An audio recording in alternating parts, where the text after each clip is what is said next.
This episode contains distressing themes and descriptions of violence. This podcast is intended for a mature audience. Listener caution is advised.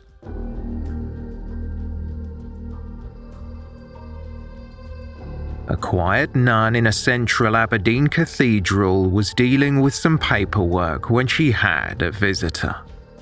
She neither knew the person, nor did she have any way of knowing she wouldn't leave her office alive. Welcome to Season 8, Episode 39 of They Walk Among Us, a podcast dedicated to UK true crime.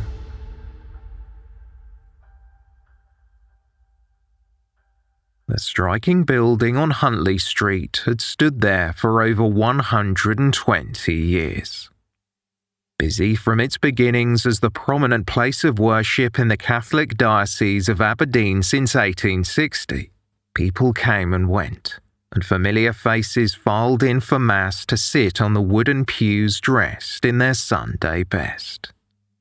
Communions, confessions, and confirmations brought even more people to St Mary's Cathedral, along with the attendees of weekly groups and meetings. It was hard, if not impossible, for the clergy or staff members to keep track of the comings and goings of every person who walked through the cathedral's doors. Someone who welcomed visitors in 1988 was Sister Josephine Ogilvie, who was well liked enough to have her name shortened to Sister Josie by colleagues and parishioners. St Mary's Cathedral isn't the sort of place where you would imagine what police later described as a particularly vicious attack occurring, and Sister Josie, bespectacled with a kindly face, wasn't someone you would necessarily think would be a victim of a violent crime. However, statistics highlight that being a universally recognized member of authority in churches across the country is becoming an increasingly dangerous position. A survey by the Royal Holloway University in London to gather insights into the safety and security of the Anglican clergy was conducted in early 2019. It found that 10% had been a victim of physical violence, 68% experienced verbal abuse, whilst 19% and 10% experienced threatening or violent behaviour, respectively. Interestingly, the survey compared male and female experiences. It read in part, male respondents were more likely to be threatened undertaking pastoral work, whilst women were more likely to be threatened by an active church member or parishioner. The degree of violence that Sister Josie suffered in a place she believed was a sanctuary was almost unparalleled. However, many members of the clergy have frequently been the victims of murder. To name a few, 80-year-old Father Paul Orchard was murdered in a knife attack in the presbytery of the Church of Our Lady and St Hubert in Oldbury. His killer, Mark Massey, who claimed to have no memory of the incident, received a life sentence in 2000. And in 2012, Stephen Farrow murdered Reverend John Studdards in Thornbury.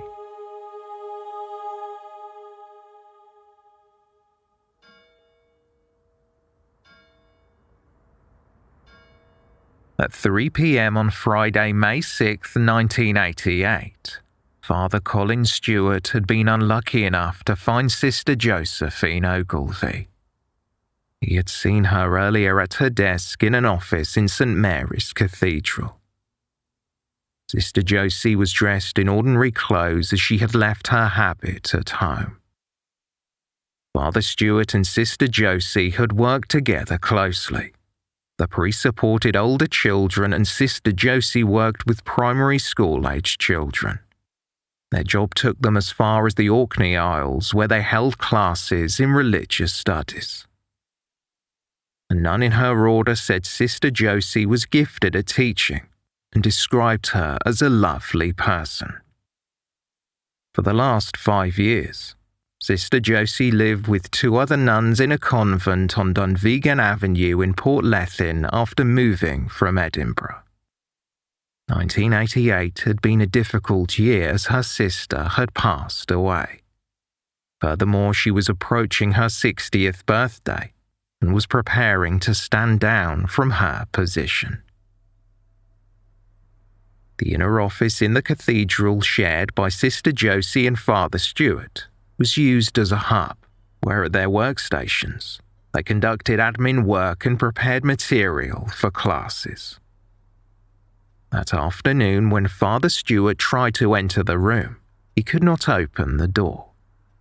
Using more force to gain entry, the door didn't feel locked.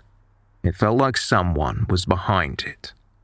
The priest later said, "I knew something was wrong because someone inside was resisting the door. As I pushed, he pushed against me. He was holding the door at the other side." Concerned, Father Stewart went to get help. He also asked someone to call the police as he thought the office could be in the process of being burgled. It was at this point that Father Stewart saw a young man using the fire exit and then disappearing over a wall. No clothing covered the top half of his body, and the man appeared to be holding a bundle of stained fabric under his arm as he left the cathedral grounds. When Father Stewart returned to the office, the door could be easily opened. When he entered the room, it was in disarray. Furniture had been smashed, and documents and religious materials were strewn about the office. Sister Josie was not at her workstation. She was unresponsive on the ground. No attempt had been made to hide her body or cover her modesty as she lay in the dark crimson of her blood. She was alive but barely clinging on, which was remarkable considering the condition she was left in. Elderly caretaker Felix Graham had accompanied Father Stewart. He recalled, "We went upstairs, and she was lying naked and her arms outspread. She looked as if she had been crucified. Father Stewart tried to shake her awake. He cradled her and said, 'Josie, Josie, Josie.' When he took his hands away, they were covered in blood."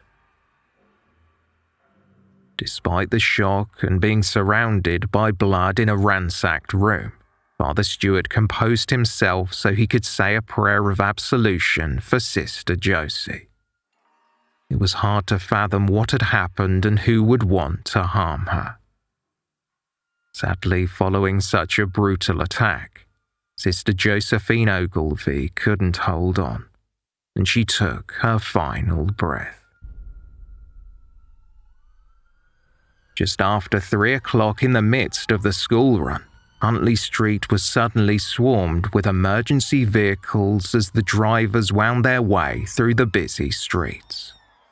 To the surprise of Father John Simon, who was washing his car outside the cathedral, a siren stopped nearby and paramedics rushed inside. Over 100 officers were deployed to comb the crime scene and surrounding area. Some of Sister Josie's bloody clothes were found discarded in a bush. The cathedral is located in the town centre near busy shopping streets and a hectic train station. With the substantial foot traffic in and around the religious building, the possibilities as to who killed the devoted nun were endless. But whoever committed the brutal attack was a very dangerous person who needed to be apprehended. As many people as possible were questioned in the immediate area, from shopkeepers to office workers. The young man had been seen fleeing the cathedral approximately 30 minutes after he was thought to have arrived. A description of the suspect was released. He appeared to be in his 20s, had fair hair, was well built, and looked unkempt. He had a silver-colored piercing through his nose. When he fled the scene, he was bare-chested with what was described as punk-style clothing covering the lower half of his body. As evidence from the crime scene was gathered, an incident room was set up in the cathedral. No stone was unturned. Crowds of commuters were observed, and there was a strong police presence at Aberdeen train station. Bishop Mario Conti, the Roman Catholic Archbishop of Aberdeen, was tasked to go to St Mary's to talk to the clergy and the police. Describing Sister Josie as a woman with considerable character, the bishop said, "Any attack on human life appalls me, but when it takes place within my own cathedral, when it touches someone dedicated to God in a place dedicated to God, it makes it all the more pointed and wicked.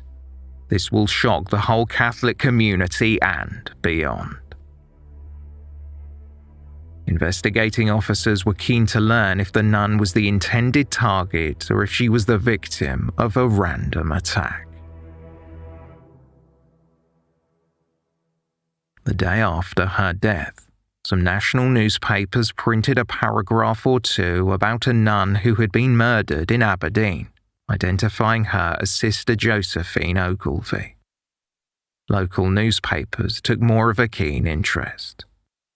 Our housemates at the convent, Sister Annie Mackey and Sister Catherine McCluskey, were stunned by the sudden and violent loss of someone they called a friend. Bishop Mario Conti also told reporters, "I can only express my horror and disbelief. I knew Sister Josephine well, and she was a dedicated member of a religious order, and she was dedicated to the development of religious education." The bishop expressed his belief that the killing in such a religious place offended the sacredness of life and the church itself. Sister Josie was popular and polite with neighbours at Port Lethin. Mrs. Doherty said, "As a neighbour, she was ideal. She always spoke when she went past. She was a very pleasant person." Local children who practice religion would often visit Sister Josie at home to see her outside teaching hours. The general consensus was that she was a devoted and kind person.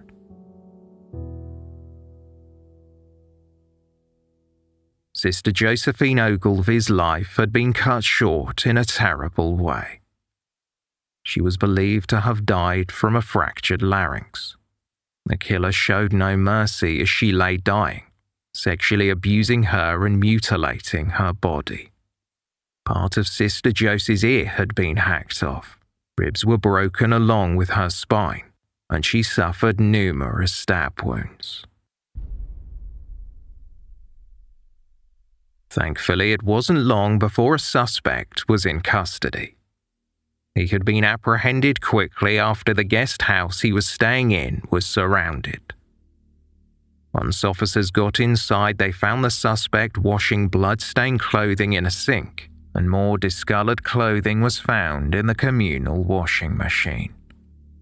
In a terse announcement, a police spokesperson told the press, "The man has been arrested, and a report is being submitted to the Procurator Fiscal."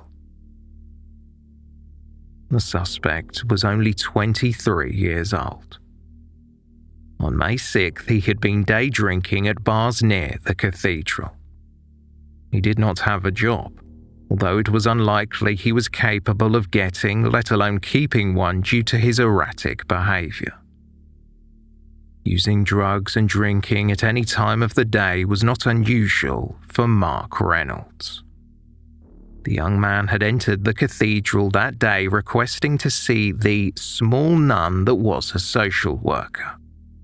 The volunteer he spoke to detected a Liverpudlian accent. Reynolds was asked to sit in the waiting room outside Sister Josie's office, although he had been sent to visit Sister Mary, who fit the description Reynolds gave more accurately. Sister Mary was not at work that day, and Sister Josie was unlucky enough to be the first person available to speak to Reynolds.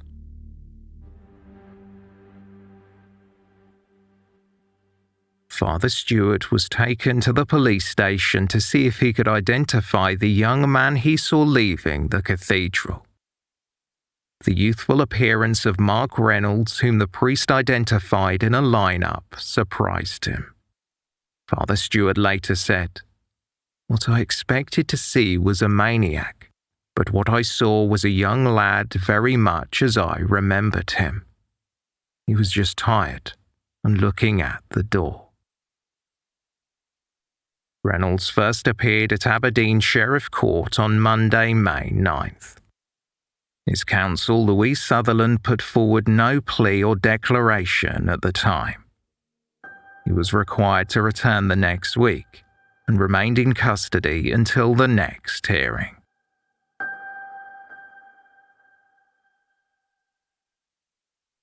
Drug addiction contributed to Mark Reynolds' unsettling behavior, along with his fascination for ninja karate killers.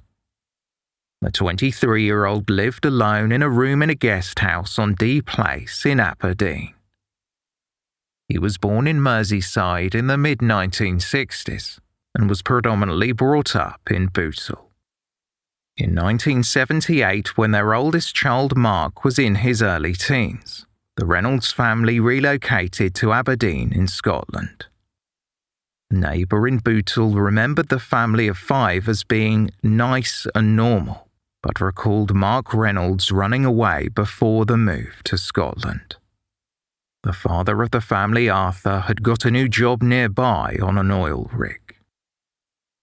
In Aberdeen, Reynolds soon began sniffing glue and taking drugs, including LSD. As he grew, it was clear he had a mental illness. His parents feared for the safety of their 2 younger children being around their older brother's unpredictability, drug-taking, and violence. Reynolds was also racking up a criminal record for minor offences, including theft. He started sofa surfing, then squatting, floating from property to property, resorting to unusual places to stay like cupboards and building lobbies. Whatever accommodation was cheap or preferably free.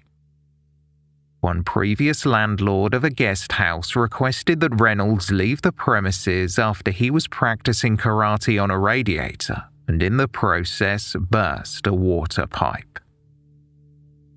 A married couple who were previously his landlords for a time came forward to explain the difficulties they faced when they welcomed Mark Reynolds into their home and business. Some guests would come and go from the guest house, but some people at a loose end stayed much longer. Reynolds was one of those people. Breakfast was provided between certain times in the morning. Reynolds would appear where it was served in the dining room long after the other residents had finished their meal. It was noted that cutlery was never used, even when Reynolds ate a full fried breakfast. This in itself wasn't a problem, just a mere eccentricity, but more pressing issues began to bother the other guests. Body odour lingered throughout the premises, in rooms Reynolds had been staying in and the shared spaces. The landlady made a mental note of the absence of all toiletries in his room. Loud music and intense staring made for a strained atmosphere, but the proprietors were kind to the young man and extended his stay on 3 separate occasions, upon desperate pleas from Reynolds' mother, Stella. Mr. Davidson, who ran the guest house with his partner, said of his former tenant, "He was a very strange lad, but I would say he was driven by the need for affection. He just used to spend his days lying on his bed like a vegetable. In a way, I felt sorry for him because I never got the impression he was stupid. He maybe just needed someone to give him a good cuddle." Although in his youth Mark Reynolds had been an altar boy, he had since changed his beliefs and began conducting satanic rituals. An upside-down cross was worn around his neck, a sign of rebellion against his strict Catholic upbringing. A skateboard was his frequent mode of transport, and Reynolds wanted to be seen randomly performing backflips and high kicks. He made sure he was heard too, with his ghetto blaster playing at full volume in public. If he had been unrecognizable on the busy streets, it might have been easier to blend in when fleeing St. Mary's Cathedral as he escaped through an emergency exit and jumped over a wall. However, before the attack, you couldn't miss him, as Mark Reynolds, dressed in his ninja headband, was a common sight around the city. Reynolds' parents had been desperate to help their boy when he was younger.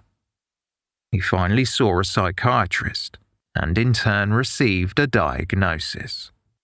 There were high hopes that his life would improve from there on in, but that didn't happen. Reynolds had been diagnosed with schizophrenia 6 years earlier, back in 1982, but he didn't always take his medication, nor accept the help offered. The use of illegal drugs, which he started taking at the age of 14, amplified and distorted his worsening behavior. One night before he sought out Sister Josie, he allegedly laid in bed listening to Anarchy in the UK, a song by the punk band the Sex Pistols, repeating the line, "I am an Antichrist," over and over again. Sometimes he would tell people he was the reincarnation of the band's former bassist, Sid Vicious. Vicious had died of a drug overdose in 1979, after allegedly murdering his girlfriend Nancy Spungen in 1978. Reynolds' friends had witnessed a change in his behavior. Symptoms of his schizophrenia were getting worse, and he became more and more volatile. He was quick to anger and was consumed by paranoia. An acquaintance later recalled that he had witnessed an incident when he was with Reynolds, a situation that was mildly unsettling at the time but would come to make sense after Sister Josie's death. A group of nuns had walked by the young men, and Reynolds made a comment that he thought they were staring at him because he was a punk. Speaking about Reynolds, Alfie Lowe said, "He hated religion and religious people. He said he was the last of the white ninja and claimed he was a martial arts expert." Mark Reynolds and a friend had been accused of robbing an elderly man. They were waiting for the outcome of that investigation when Sister Josie was killed. However, according to those who knew him, there was another side to Reynolds. He was seen helping a young boy who was having an epileptic fit in public, and when not on drugs. Reynolds was also said to be sensitive, but this side of him was overshadowed by untreated mental illness and addiction. Reynolds scared people, including his ex-girlfriend. A reporter for the Aberdeen Evening Press detailed how the relationship became too much for the young woman when her partner was blurring the lines between fact and fantasy. He also made a concerning admission to her when Reynolds claimed that he had exposed his genitals to a woman passing by. He had a fixation on a specific type of woman, someone described as older and heavy set. Sister Josie was said to fit that description. Upon hearing what their son was accused of, Mark Reynolds' parents were in turmoil. When his mother learned of the killing, she was heartbroken and told friends, "I would have willingly given my life in place of Sister Josephine." In fact, Reynolds' mother had been familiar with the parishioners at St. Mary's Cathedral. It was a place she attended every Sunday. Her husband Arthur Reynolds told the Aberdeen Press and Journal, "The truth will come out in court, and that is all we are interested in. As far as we're concerned, people can draw their own conclusions." A local paper then ran with the headline, "The punk who thought he was evil." Mark Reynolds was taken to what was then Craiginch's prison. It took days for him to process what he had done, But he then told the warden, "I got up this morning and realized that I was a murderer, that I had strangled someone."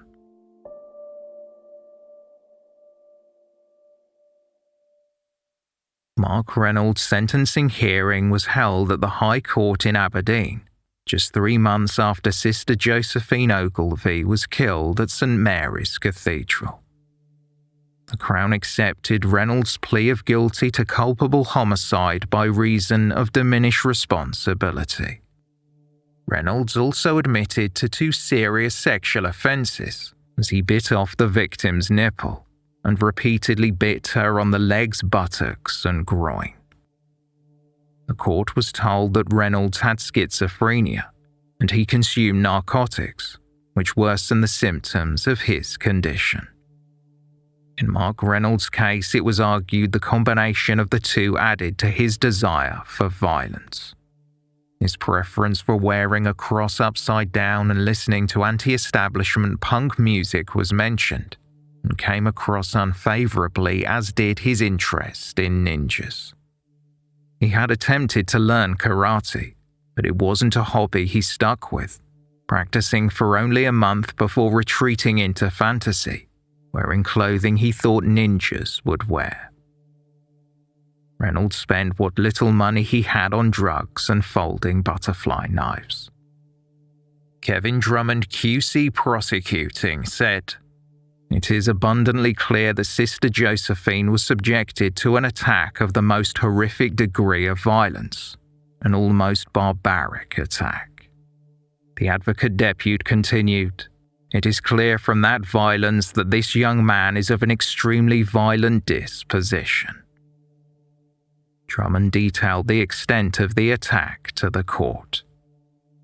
Sister Josephine Ogilvie had tried to fend off her assailant, but she sustained over 60 injuries, some minor like bruising, others more serious.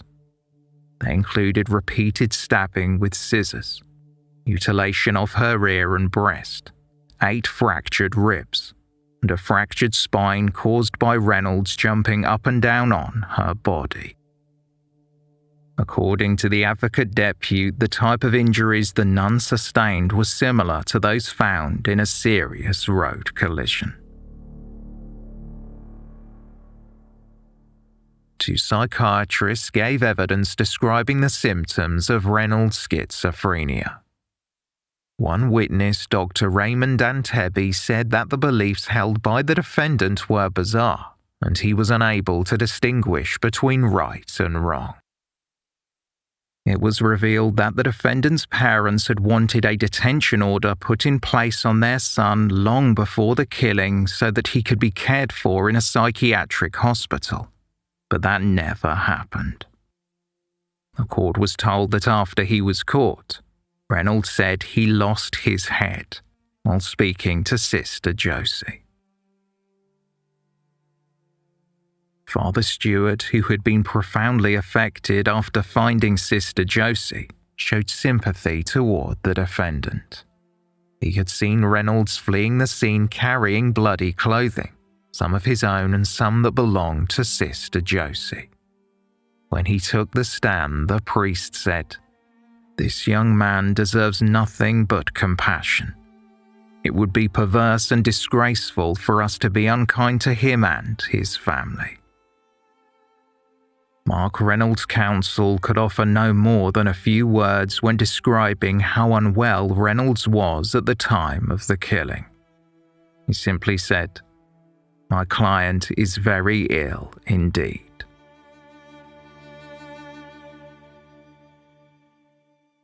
For ending the life of Sister Josephine Ogilvie, Mark Reynolds was sent to Carstairs State Psychiatric Hospital without limit of time. Detective Chief Superintendent Norman McCormack, who headed the police inquiry, said, "In my 25 years of service, I have never seen a more bloodthirsty and brutal crime. I was appalled by the scene of death, and I know my colleagues felt the same, but we just had to get on with the job of tracking down the killer."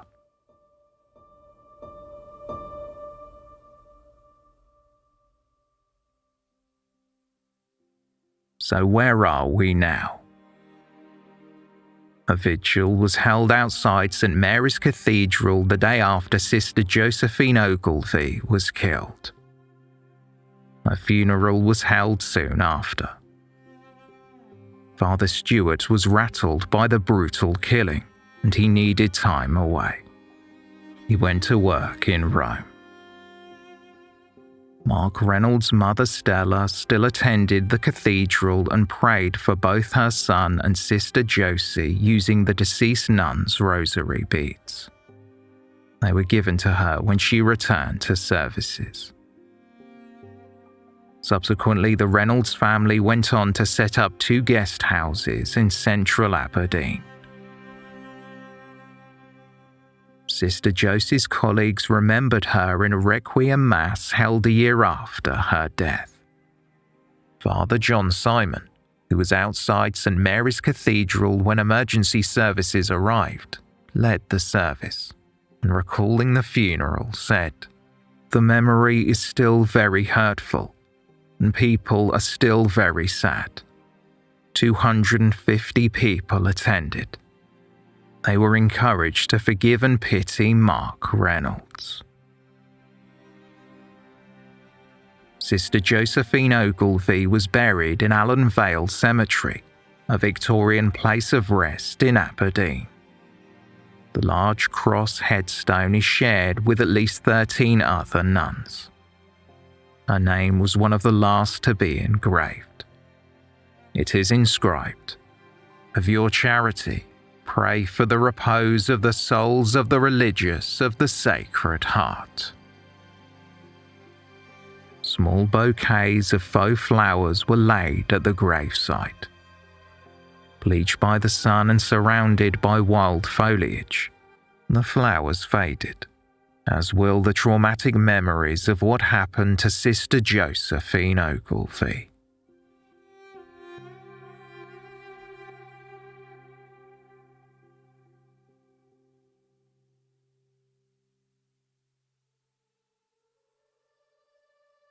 Thank you for listening, and special thanks to our patrons for their support. For more information on this episode, please see the show notes or visit our website, theywalkamonguspodcast.com.